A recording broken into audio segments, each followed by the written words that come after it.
வணக்கம் குழந்தைகளா.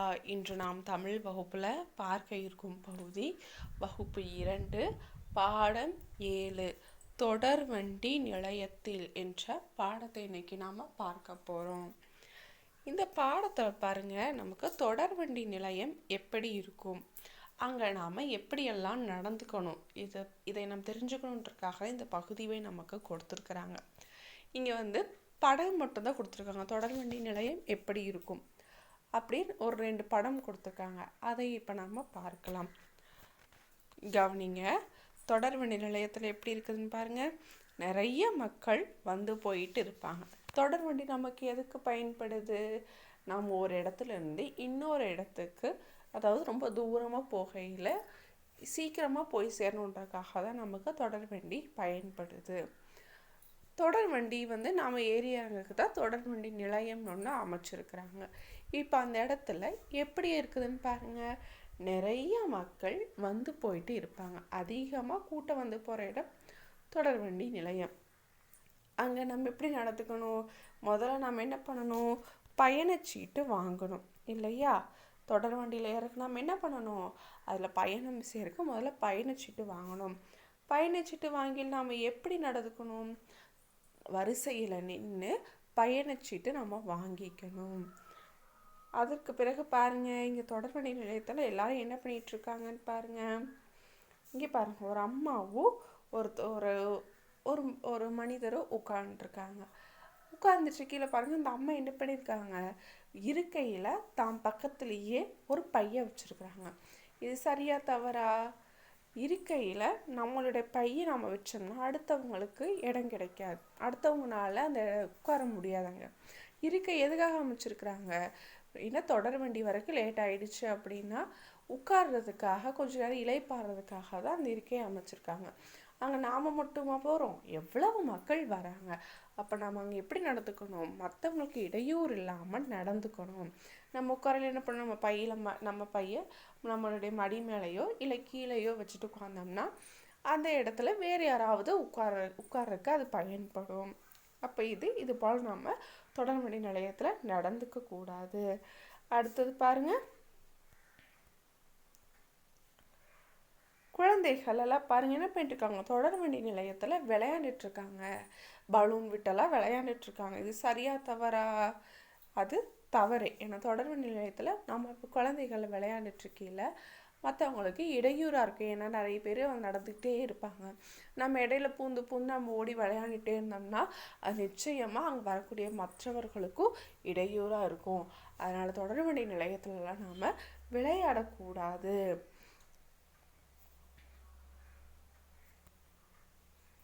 அடுத்தது பாருங்க, இங்கே ஒரு பையன் பாருங்க காத்தாடியை வச்சு விளையாண்டுட்டு இருக்கிறான். காத்தாடி வச்சு விளையாடுறது தப்பா சரியா? இது ரொம்ப தப்பு. ஏன்னா காத்தாடியில் நம்ம விட்டு விளையாடல அடுத்தவங்களுடைய கண்ணெல்லாம் பட்டுருச்சுன்னா அது மிகப்பெரிய பிரச்சனை ஆகிடும். அவங்களுக்கு கண் பார்வையிலெல்லாம் நம்ம விளையாடலாமா? விளையாடக்கூடாது. அதனால் தொடர்வண்டி நிலையத்தில் நாம் என்னைக்கும் விளையாட்டு பொருட்களை வச்சு விளையாடக்கூடாது. அடுத்து பாருங்க, இங்கே ஒரு சின்ன பையன் பாப்பாவும் என்ன பண்ணிகிட்ருக்காங்க? தன்னுடைய அம்மா பெட்டியை தள்ளிட்டு போகிறாங்க, அதுக்காக உதவி செய்கிறாங்க. இது நல்ல பழக்கம். இதை போல் நாமளும் சின்ன சின்ன விஷயங்கள் அம்மா அப்பாவுக்கு உதவி செஞ்சு கொடுக்கலாம்.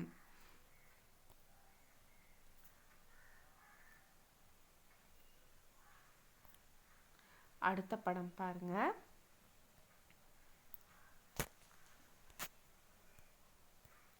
சுமை தூக்கி தன் பயணிகளுடைய சுமைகளெல்லாம் தூக்கிட்டு நடந்து போயிட்டு இருக்காங்க.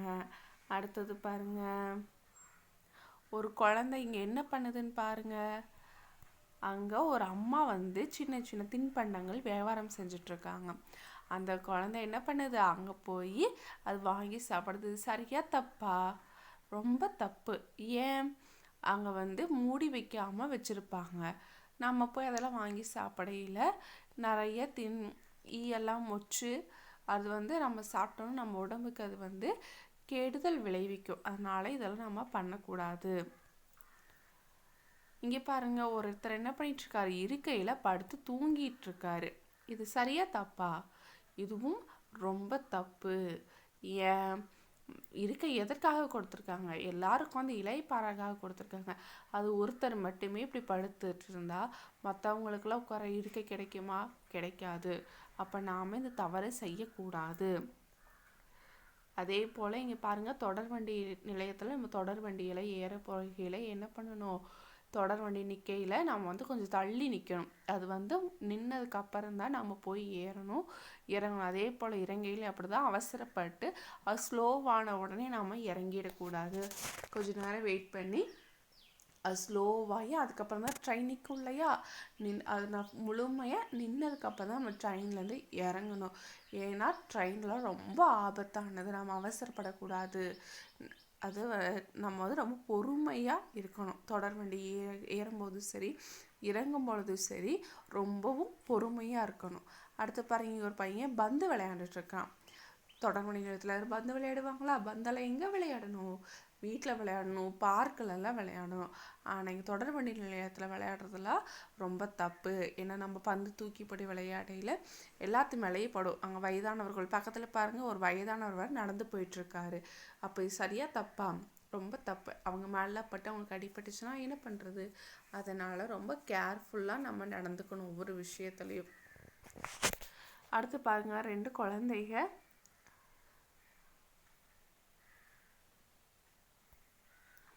அடுத்தது பாருங்கள், ஐஸ்கிரீம் வாங்கி சாப்பிட்றாங்க. நம்ம இப்படிலாம் ஐஸ்கிரீம் வாங்கி சாப்பிட்றது நல்லதா கெட்டதா? ரொம்ப தப்பு. நம்ம வந்து அங்கே போய் ஐஸ்கிரீம் வாங்கி சாப்பிட்டு அது வந்து கீழே தூக்கி போடுவோம், அது எல்லோரும் மிதிப்பாங்க, அந்த இடமே ரொம்ப அசுத்தமாயிடும். அதனால் தொடர் வண்டி நிலையத்தில் நம்ம வந்து ரொம்பவுமே சுத்தமாக வச்சுக்கணும். ஏன்னா அது நம்ம வீடுனா நம்ம சுத்தமாக வச்சுக்கோ இல்லையா? இது வந்து கவர்மெண்ட்டோட தானே, நம்ம எப்படி வச்சுக்கிட்டா என்ன அப்படிலாம் நினைக்கக்கூடாது. நம்ம வந்து நம்மளுடைய பயன்பாட்டுக்காக தான் அதை நமக்கு அந்த வசதியை நமக்கு கவர்மெண்ட் செஞ்சு கொடுத்துருக்குது. அப்போ அதை நம்ம வீட்டை எவ்வளோ சுத்தமாக வச்சுக்குவோமோ அதே போல் அந்த இடத்தையும் நம்ம சுத்தமாக வச்சு பழகிக்கணும். குப்பைகளெல்லாம் எங்கே போடணும்? குப்பைகளெல்லாம் தொடர் வண்டி நிலையத்தில் கண்டிப்பாக குப்பை தொட்டி வச்சுருப்பாங்க. நம்ம சாப்பிட்ட பொருட்கள், தேவையில்லாத பேப்பரெல்லாம் கொண்டு போய் குப்பை தொட்டியில் போடணும். இப்போ தொடர் வண்டி நிலையம் எப்படி இருக்கணும்னு உங்களுக்கு தெரிஞ்சுதா? இப்போ நம்ம அங்கே எப்படி நடந்துக்கணும்னு உங்களுக்கு புரிஞ்சுதா குழந்தைகளா? சரி, இப்போ வந்து நமக்கு இங்கே ஒரு பயிற்சி கொடுத்துருக்காங்க. என்னென்னா, படத்தை பார்த்து பேசுக. இப்போ நம்ம எப்படி இருக்கணும், அங்கே வந்து தொடர் வண்டி நிலையத்தில் நம்ம எப்படி நடந்துக்கணும், அந்த இடம் எப்படி இருக்கும், இதெல்லாம் நம்ம பேசணும். அதுக்கு கீழே பாருங்கள், சிறு சிறு தொடர்களை உருவாக்குக. இந்த படத்தை பார்த்துட்டு நாம் என்ன பண்ணணும்னா இதுலேருந்து சின்ன சின்ன சென்டென்ஸ் எல்லாம் நாம் மேக் பண்ணணும். சரி, இப்போ நம்ம இந்த படத்தை பார்த்தாச்சு. இப்போ நம்ம சென்டென்ஸ் மேக் பண்ணுறதை பார்க்கலாமா?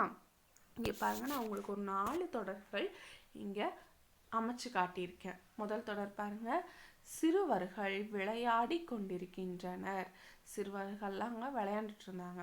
அடுத்த 2வது பாருங்கள், பயணிகள் வரிசையில் நின்று பயணச்சீட்டுகளை வாங்குகின்றனர். 3வது பாருங்கள், சுமை தூக்குபவர்கள் சுமைகளை தூக்கி செல்கின்றனர். பயணிகள் தொடர் வண்டியை விட்டு கீழே இறங்குகிறார்கள்.